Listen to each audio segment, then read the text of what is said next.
Les habitués de la chaîne savent que nous avons déjà abordé les mauvaises performances de nombreux pays durant la Première Guerre mondiale.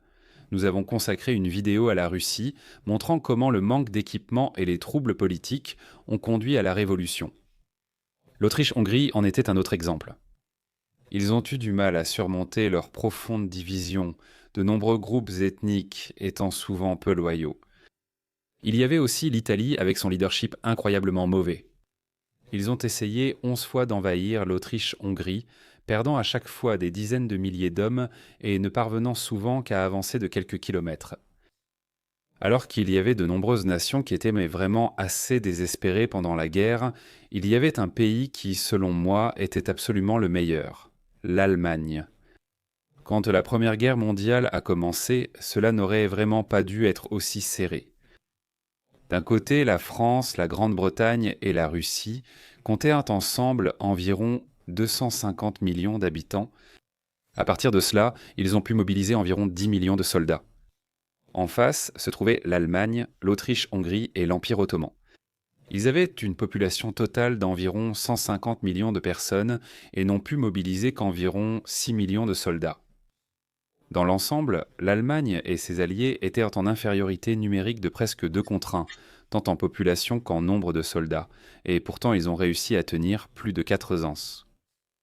Non seulement ils ont tenu bon, mais à certains moments, ils ont même failli gagner et ils ont réussi à provoquer l'effondrement de la Russie. À mon avis, presque tout le mérite de cet exploit extraordinaire revient aux Allemands. Les deux alliés de l'Allemagne, l'Autriche-Hongrie et l'Empire ottoman, ont mal agi durant la guerre, forçant l'Allemagne à supporter tout le poids du conflit. Les Allemands ont supporté tout le poids du conflit. Même britanniques, il faut reconnaître que certaines de leurs réussites étaient vraiment impressionnantes. Un bon exemple se trouve dès le début de la guerre, lorsque la Russie a envahi depuis l'Est. La frontière russe étant proche de Berlin, les Russes comptaient envahir et prendre la capitale allemande. Les Allemands devaient stopper l'invasion, mais rencontraient un problème. La plupart de leurs forces étaient envoyées en France à l'ouest, si bien qu'ils disposèrent de peu d'hommes pour repousser l'invasion russe. Environ 250 000 Allemands allaient devoir tenter de repousser une force russe 2 fois plus nombreuse. Les Allemands ont d'abord combattu la moitié des forces russes à Tannenberg. Au lieu de repousser les Russes, ils les ont totalement anéantis. Les Allemands ont réussi à tuer, blesser ou capturer presque 10 Russes pour chaque homme qu'ils ont perdu. La destruction de la force russe fut si totale et humiliante que le général russe s'est en fait suicidé plutôt que de vivre avec la honte. Cependant, la force allemande n'eut pas le temps de se reposer. Ils durent ensuite affronter le reste des Russes qui arrivèrent de l'Est. Cette bataille fut aussi décisive. Encore une fois, les Russes perdirent de près de 10 hommes pour chaque Allemand. C'était sans doute le plus grand succès allemand pendant la guerre, mais il y en eut d'autres. Autre exemple, l'offensive du printemps 1918 en France. À ce moment, les combats en France étaient dans une impasse depuis 3 ans et demi. Aucun camp n'avait trouvé comment surmonter l'impasse de la guerre des tranchées. Cependant, les Américains on est tout juste d'entrer en guerre, et donc, plus la guerre durait, moins il était probable que les Allemands l'emportent. Les Allemands devaient tenter de gagner la guerre rapidement et, en réalité, ils ont failli y parvenir. Ils ont lancé une offensive massive, utilisé de nouvelles tactiques et ont presque atteint la moitié du chemin vers Paris. L'avancée a ensuite perdu de son élan lorsque les Allemands ont manqué d'hommes et n'ont pas pu maintenir leur ligne de ravitaillement. Même ainsi, il faut reconnaître le succès qu'ils ont tout de même obtenu. À ce moment-là, l'Allemagne était désespérée et manquait de presque tout. Malgré cela, ce sont eux qui ont été les premiers à vraiment briser l'impasse de la guerre des tranchées. Les deux camps ont tenté durant des années, mais seuls les Allemands ont réussi les premiers. Alors, comment expliquer cette performance incroyablement impressionnante de l'armée allemande ? Comment ont-ils affronté presque toute l'Europe et failli gagner ? Dans cette vidéo, je vais répondre à ces questions, mais voyons d'abord un aperçu de l'histoire de l'Allemagne pendant la Première Guerre mondiale. En juin 1914, l'Europe était en paix et la guerre ne semblait pas être à l'horizon. Il y avait bien sûr des tensions entre les différents pays. Les tensions étaient vives entre l'Autriche et la Serbie, aux revendications territoriales opposées dans les Balkans. La Serbie avait un puissant mouvement nationaliste qui voulait voir une Serbie plus grande et plus glorieuse, incluant tous les Serbes ethniques de la région. À ce moment-là, l'Empire austro-hongrois était très affaibli et, franchement, il tenait à peine debout. Beaucoup de gens pensaient qu'il pouvait s'effondrer à tout moment et, si cela arrivait, la Serbie voulait être en position de prendre le plus de territoire possible. La Serbie était très en colère contre une action de l'Autriche 6 ans auparavant. L'Autriche administrait la Bosnie, officiellement rattachée à l'Empire ottoman très affaibli. Puis, en 1908, le monde a été stupéfait lorsque l'Autriche-Hongrie a annexé la Bosnie, l'intégrant à son empire. La Serbie a été indignée par cela et certains nationalistes serbes ont même appelé à la guerre. Les tensions ont continué, mais l'Europe a réussi à tenir. Puis vint l'assassinat. Le 28 juin 1914, en Bosnie, un nationaliste serbe a assassiné l'héritier de l'Empire austro-hongrois. L'Autriche était bien sûr indignée par l'assassinat de son héritier, mais elle ne savait pas comment réagir. Devaient-ils entrer en guerre contre la Serbie ? Sinon, que devaient-ils faire ? L'Allemagne, alliée à l'Autriche, avait promis de la soutenir dans toutes ses décisions. La Russie, alliée à la Serbie, avait promis de la défendre en cas de guerre avec l'Autriche. L'Autriche envoya finalement un ultimatum à la Serbie. La Serbie devait soit accepter diverses exigences humiliantes, soit l'Autriche envahirait. Le 23 juillet, presque 4 semaines après l'assassinat, l'ultimatum fut envoyé. Les Serbes acceptèrent certaines conditions de l'ultimatum, mais pas toutes, et 5 jours plus tard, l'Autriche déclara la guerre. Le lendemain, elle bombarda la capitale serbe. Au même moment, la Russie, craignant une attaque à la fois de l'Autriche et de l'Allemagne, préparait son armée. Ce processus de mobilisation était très provocateur pour l'Allemagne. Redoutant une attaque, l'Allemagne a lancé un ultimatum exigeant que la Russie arrête sa mobilisation. La Russie a refusé et l'Allemagne a donc déclaré la guerre. La Russie et l'Allemagne étaient en guerre, ce qui soulevait une autre question extrêmement importante. Qu'allait faire la France ? Vous voyez, la France était alliée à la Russie et elle était donc légalement obligée de déclarer la guerre à l'Allemagne. Cependant, il y avait en réalité la possibilité que la France reste neutre et ne s'implique pas. Savoir si la France allait s'impliquer était quelque chose que les Allemands devaient absolument savoir le plus rapidement possible. La plus grande crainte des Allemands était de se retrouver à mener une guerre sur 2 fronts contre la France et la Russie en même temps. S'ils se retrouvaient encerclés de cette façon, il y avait de fortes chances qu'ils perdent. Bien sûr, la préférence des Allemands était que la France reste neutre, ce qui leur permettrait de se concentrer sur la Russie. Ils ont adressé un ultimatum à la France exigeant qu'elle n'aide pas la Russie. La France a rejeté l'ultimatum et 3 jours plus tard, l'Allemagne a déclaré la guerre. À ce moment, l'Allemagne était en guerre contre la France et la Russie, mais elle avait un plan pour éviter de combattre sur 2 fronts. Il était connu sous le nom de plan Schlieffen. L'idée était d'envahir rapidement la France et de la sortir de la guerre avant que la Russie n'ait le temps de mobiliser son armée. Cependant, il y avait un problème avec ce plan. La frontière entre la France et l'Allemagne était très fortement fortifiée. Cela ralentirait inévitablement beaucoup l'invasion. Pour contourner ce problème, l'Allemagne a envahi la France via la Belgique. Elle a adressé un ultimatum à la Belgique exigeant la libre circulation de ses troupes sur son territoire. La Belgique a refusé l'ultimatum, poussant les Allemands à déclarer la guerre et envahir le pays. La Belgique bénéficiait d'une garantie de sécurité britannique. Après l'avancée allemande en Belgique, les Britanniques ont exigé leur retrait.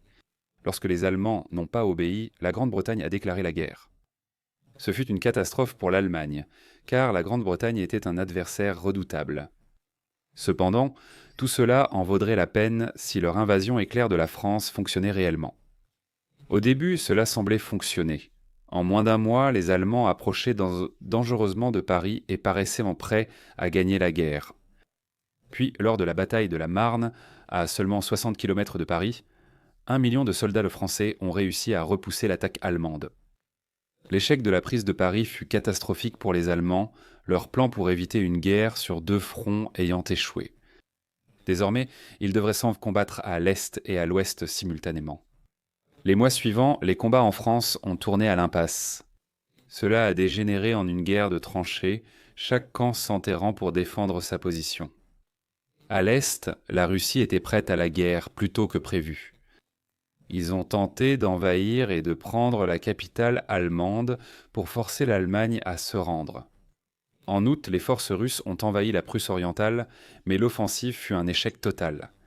Ce qui a suivi, c'est le grand succès allemand que j'ai mentionné plus tôt.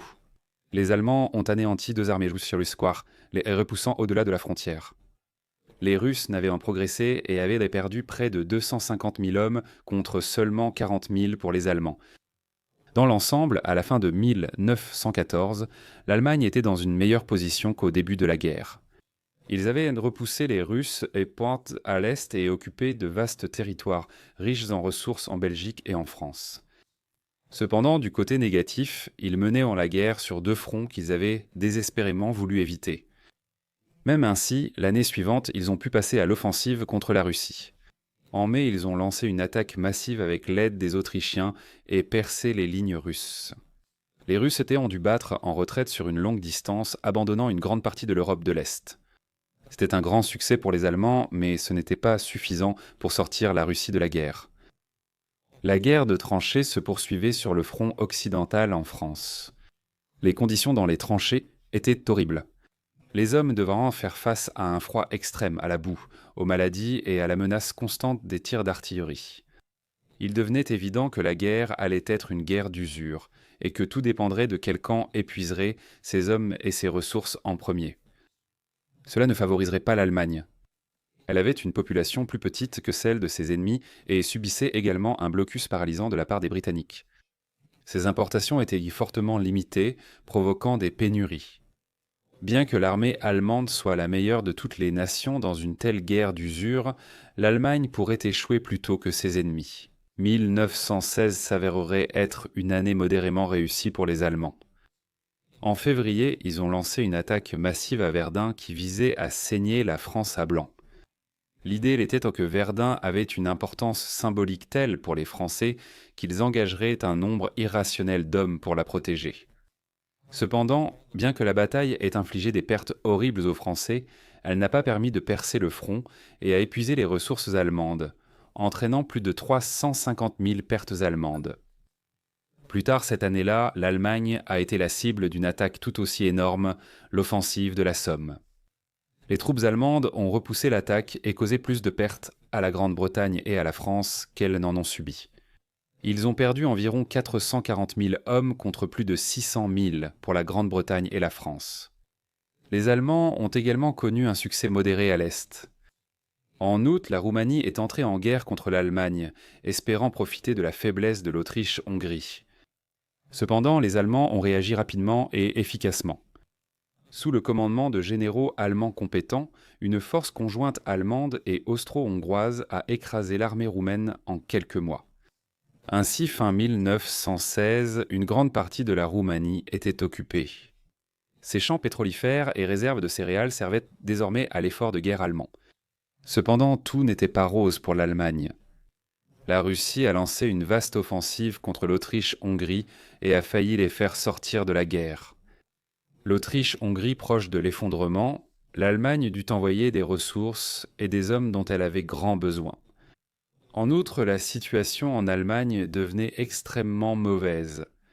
Le blocus naval britannique et une mauvaise récolte de pommes de terre ont provoqué une grave pénurie alimentaire. Dans leur détresse, le gouvernement a distribué des navets, habituellement destinés aux animaux, à la population. La malnutrition est désormais devenue répandue, en particulier parmi les classes ouvrières et les enfants. Cela a causé des maladies comme la tuberculose et le rachitisme. Le moral public a commencé à chuter alors que les gens se lassaient à la fois de la guerre sans fin et de la faim qui l'accompagnait. Au début de la guerre, il y avait eu un fort soutien patriotique, mais celui-ci avait considérablement diminué. En 1917, le moral des civils était au plus bas, et la patience de la population envers l'effort de guerre s'épuisait. Des grèves et manifestations éclatèrent dans toutes les villes allemandes. En avril, plus de 200 000 ouvriers ont quitté leur travail à Berlin, réclamant la paix, de meilleurs salaires et de la nourriture. Le gouvernement a réprimé sévèrement sans réussir à contenir la crise. Voyant que la guerre ne tournait pas en leur faveur, les Allemands ont décidé de tenter un pari désespéré pour briser l'impasse. Ils ont décidé d'utiliser leurs sous-marins pour attaquer les navires civils dans l'océan Atlantique. Ils espéraient affamer la Grande-Bretagne pour la soumettre. Cependant, cette politique avait un inconvénient majeur. Couler des navires civils signifiait inévitablement que les Allemands finiraient par tuer des Américains, ce qui pourrait pousser l'Amérique à entrer en guerre contre eux. Les chefs militaires allemands étaient tant bien conscients de ce risque, mais ils pensaient que la Grande-Bretagne était au bord de l'effondrement, donc ils pourraient gagner la guerre avant que l'Amérique ne puisse intervenir. Le pari s'est violemment retourné contre eux. En 2 mois, les sous-marins allemands avaient de couler 10 navires américains et tué au moins 24 citoyens américains.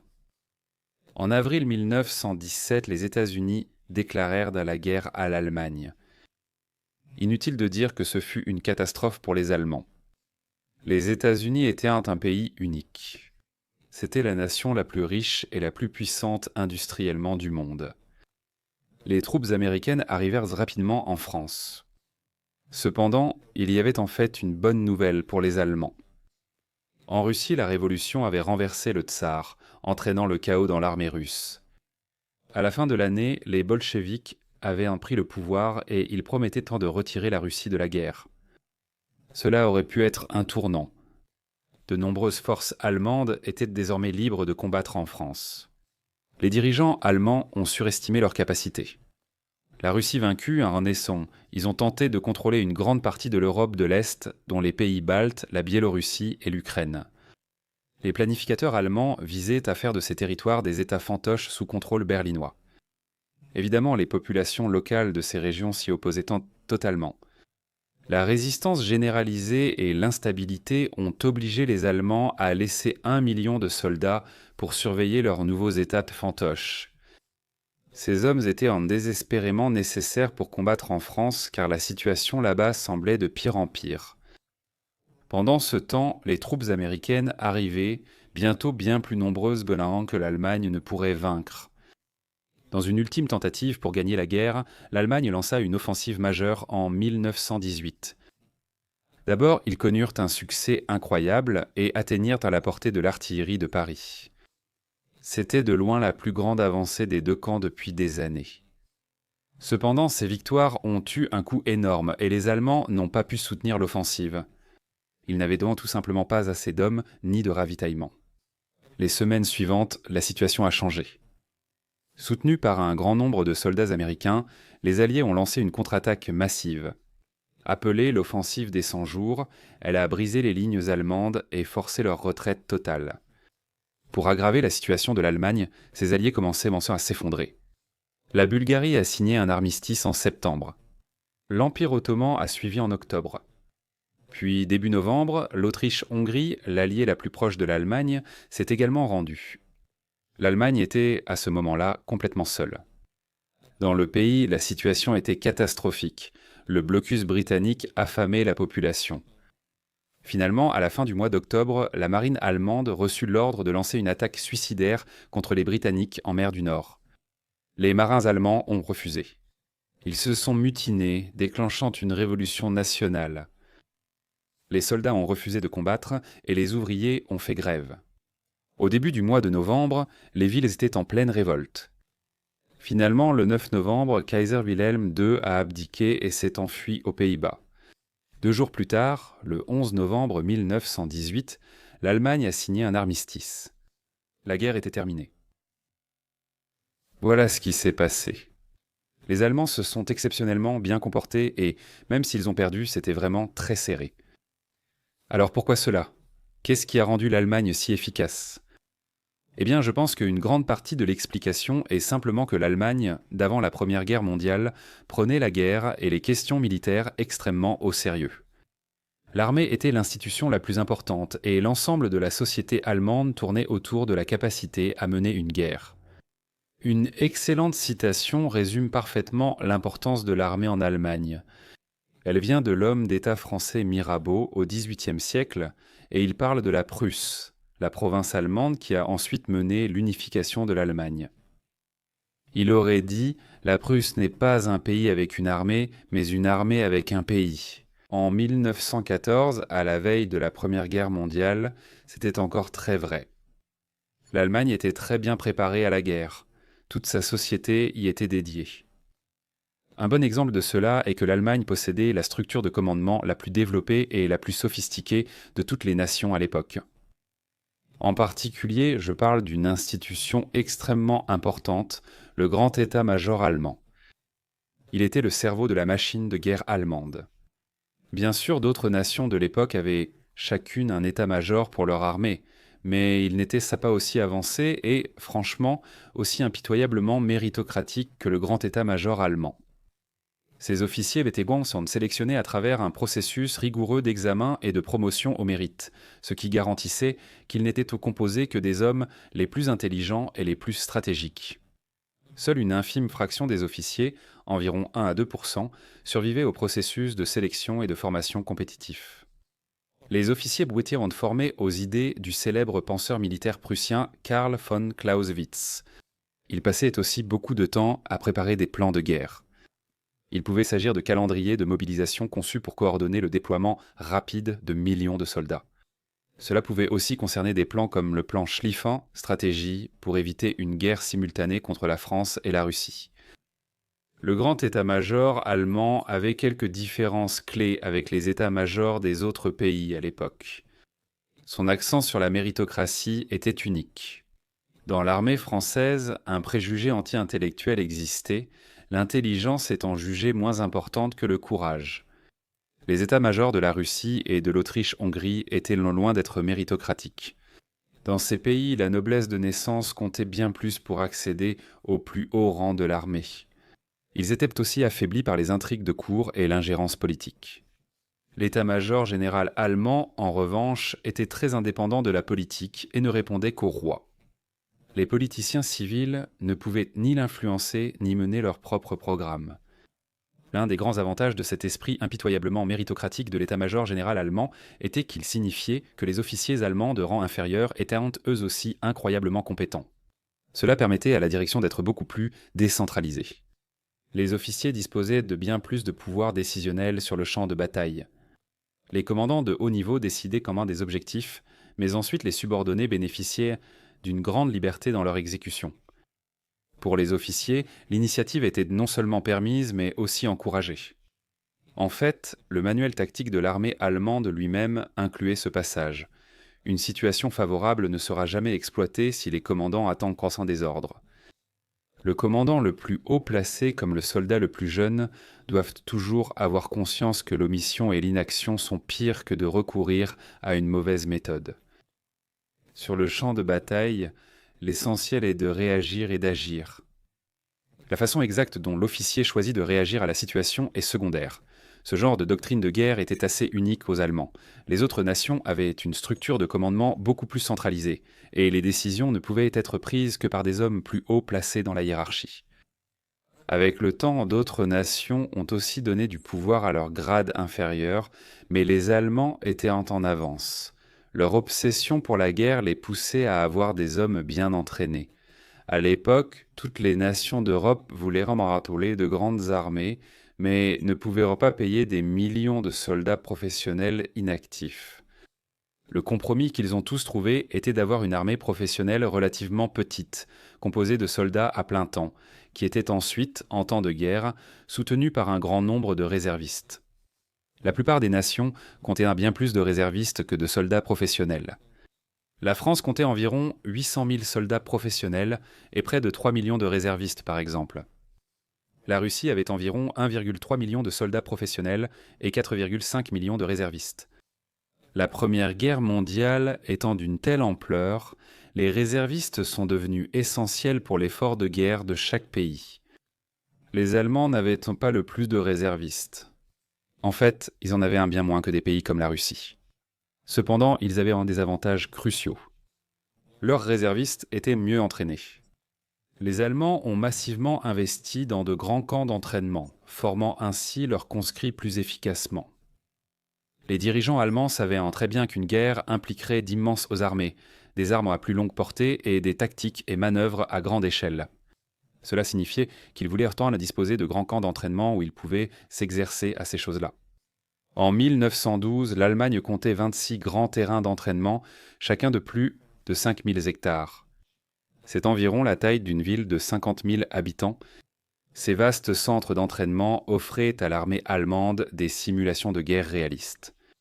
C'était très différent des autres nations, comme la France. La France ne disposait que de 8 camps d'entraînement, tous nettement plus petits que ceux des Allemands, et à cause de cela, ils n'étaient pas en mesure de pratiquer de grandes manœuvres. Un autre avantage majeur que les Allemands avaient, c'est qu'ils pouvaient mobiliser leurs réservistes et les amener sur le champ de bataille beaucoup plus rapidement que les autres nations. Les Allemands, obsédés par la guerre, avaient conçu des plans très détaillés pour mobiliser leurs forces. Leurs plans étaient si détaillés qu'ils savaient exactement quelles unités prendraient sans quel wagon et à quelle heure les trains partiraient sans. Les horaires de mobilisation de l'armée étaient fixés selon les horaires ferroviaires, permettant aux troupes de connaître précisément leur heure d'arrivée. Les Allemands bénéficiaient également d'un réseau ferroviaire bien meilleur que celui de la France. Ils avaient imposé plus de voies et disposaient d'environ 2 fois plus de trains. La mobilisation allemande devançait celle des Français de 2 à 3 jours. Cela peut ne pas sembler beaucoup, mais c'était en réalité très important. Cela signifiait que les Français réagissaient toujours à ce que faisaient les Allemands. Ils devaient constamment essayer de rattraper leur retard. C'était un problème particulièrement important, parce que les Allemands ne faisaient pas ce que les Français avaient prévu. Le plan allemand, le plan Schlieffen, consistait essentiellement en une très grande manœuvre de contournement par la droite. Le plan français s'appelait le plan 17, et il supposait que l'Allemagne attaquerait par la frontière qu'elle partageait avec la France. L'Allemagne ne l'ayant pas fait, les Français ont été pris au dépourvu. Ajoutez à cela la mobilisation plus rapide des Allemands, et il devient compréhensible pourquoi les Allemands ont pu pénétrer si loin en France aussi rapidement. Je pense que c'est une grande partie de l'explication pour laquelle toute la guerre sur le front occidental s'est déroulée sur le sol français. Comme vous le voyez, la société militariste de l'Allemagne a beaucoup contribué à ses succès pendant la guerre, mais ce n'était pas la seule raison. Un autre facteur important était leur grande innovation pendant toute la guerre.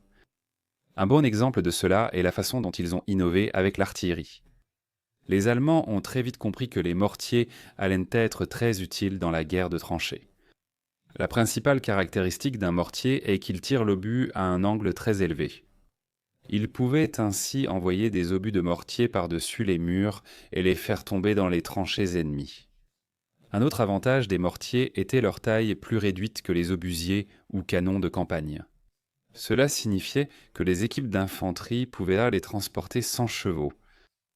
Par exemple, le plus petit mortier allemand était le Menenwerfer de 758 mm, Follelen citar se saisit ici. Monté sur roue et pesant environ 150 kg, il pouvait être manœuvré par 5 hommes. Les mortiers ont transformé la guerre de tranchées et changé fondamentalement les tactiques de tous. Leur mobilité permettait à l'infanterie d'obtenir rapidement une puissance de feu pour détruire barbelés ou nids de mitrailleuses ennemies. Pour être clair, d'autres puissances utilisaient aussi des mortiers. Les Allemands n'en étaient pas les seuls. Cependant, les Allemands ont été les premiers à réaliser à quel point ils seraient utiles pour la guerre de tranchées. Les Allemands ont utilisé massivement les mortiers dès le début, alors que la Grande-Bretagne et la France ont mis 2 ans à en faire autant. Les Allemands ont aussi innové avec une nouvelle doctrine défensive appelée défense élastique. Essentiellement, c'était l'idée qu'il n'était pas nécessaire de tenir une ligne rigide face aux attaques pour essayer de conserver le terrain à tout prix. Cette stratégie avait causé d'énormes pertes lors des batailles précédentes et les lignes de front étaient parfois percées. Reconnaissant cela, les généraux allemands ont eu l'idée de la défense élastique, une stratégie plus flexible qui mettait l'accent sur la défense en profondeur. Essentiellement, le front allemand serait composé de 3 lignes. À l'avant se trouvait une ligne d'avant-poste faiblement tenue qui n'était pas vraiment conçue pour offrir beaucoup de résistance. Au lieu de cela, elle était principalement destinée à perturber et retarder l'avance ennemie. Derrière se trouvait la ligne principale de bataille, concentrant l'essentiel de la résistance. Elle comportait souvent des bunkers en béton pouvant délivrer des tirs croisés de mitrailleuses. Enfin, tout à l'arrière, il y avait la ligne de réserve qui se trouvait hors de portée de l'artillerie ennemie. Elle devait surtout abriter des forces pour contre-attaquer si les deux premières lignes cédaient. L'idée principale était d'éviter d'avoir trop d'hommes trop près du front, où ils étaient invulnérables à l'artillerie ou à l'encerclement. Les troupes allemandes acceptaient de perdre temporairement les tranchées avancées, sachant que des contre-attaques rapides et coordonnées leur permettraient de les reprendre vite. Le meilleur exemple de l'efficacité de cette stratégie fut sans doute la bataille d'Arras en 1917. Les Britanniques comptaient environ 23 divisions, contre 17 pour les Allemands. Cependant, le système de défense élastique allemand a réussi à repousser l'attaque britannique, et ils ont en fait infligé beaucoup plus de pertes qu'ils n'en ont subi. Une innovation allemande majeure fut le développement des tactiques d'infiltration. Essentiellement, au lieu d'envoyer des milliers d'hommes à travers le no man's land lors de grandes attaques frontales, les Allemands ont essayé d'utiliser de petits groupes de soldats d'élite pour s'infiltrer discrètement dans les tranchées ennemies. Là, ils provoquaient autant de chocs et de confusion que possible. Les unités d'élite étaient composées de soldats hautement entraînés appelés les Stormtroopers. Les Stormtroopers n'étaient pas armés de fusils, mais plutôt d'une multitude d'armes de combat rapprochées comme des grenades, des pistolets ou même des couteaux. Il faut noter que, le combat d'infiltration étant très chaotique et rapide, les Stormtroopers étaient formés à agir semi-autonomes. Les Stormtroopers étaient très efficaces et ont eu un impact majeur au combat. Un bon exemple est la bataille de Cambrai en 1917. Les Britanniques ont attaqué avec plus de 450 chars et ont d'abord rencontré beaucoup de succès. Ils ont réussi à percer les défenses allemandes jusqu'à 7 km. Cependant, les Allemands ont utilisé leurs troupes d'assaut pour contre-attaquer et cela a été très efficace. Ils ont infiltré les lignes britanniques et semé le chaos. Les Britanniques ont alors annulé l'attaque principale d'infanterie prévue après l'assaut des chars. Le résultat fut que les Britanniques ont perdu tous leurs gains territoriaux et un tiers de leurs chars. Un autre excellent exemple de l'efficacité des tactiques d'infiltration est constitué par les offensives allemandes de 1918. Petit rappel, à ce moment, les Allemands s'inventent que le temps jouait contre eux et ont lancé une ultime offensive pour sortir la France de la guerre. Cette offensive a d'abord très bien réussi, notamment grâce aux tactiques d'infiltration. Encore une fois, les troupes d'assaut allemandes ont infiltré le système de tranchées britannique et ont semé le chaos dans la défense. Des divisions britanniques ont été prises à revers et forcées de battre en retraite ou d'être encerclées. La majeure partie des forces allemandes suivait derrière les troupes d'assaut et a pu profiter de la confusion. Les Allemands ont avancé d'environ 40 000, atteignant la moitié du chemin vers Paris. L'effondrement de l'impasse de la guerre des tranchées résultait principalement des tactiques d'infiltration. Je pense que ce sont les principales raisons du succès de l'Allemagne pendant la guerre, mais d'autres aspects méritent aussi d'être mentionnés. L'une d'elles est que les Allemands ont commencé la guerre avec plus d'artillerie. En particulier, les Allemands avaient un grand avantage en artillerie lourde, par exemple leurs obusiers de siège de 420 mm qu'ils surnommaient la Grosse Bertha. Elles étaient conçues pour détruire le béton et ont donné aux Allemands un grand avantage lors des premières batailles. Au tout début de la guerre, lorsque les Allemands ont envahi la Belgique, ils ont pu utiliser ces énormes canons pour démolir les forts belges en quelques jours. Les Alliés n'avaient rien de comparable au début de la guerre et donc les Allemands ont eu l'avantage pendant un bon moment.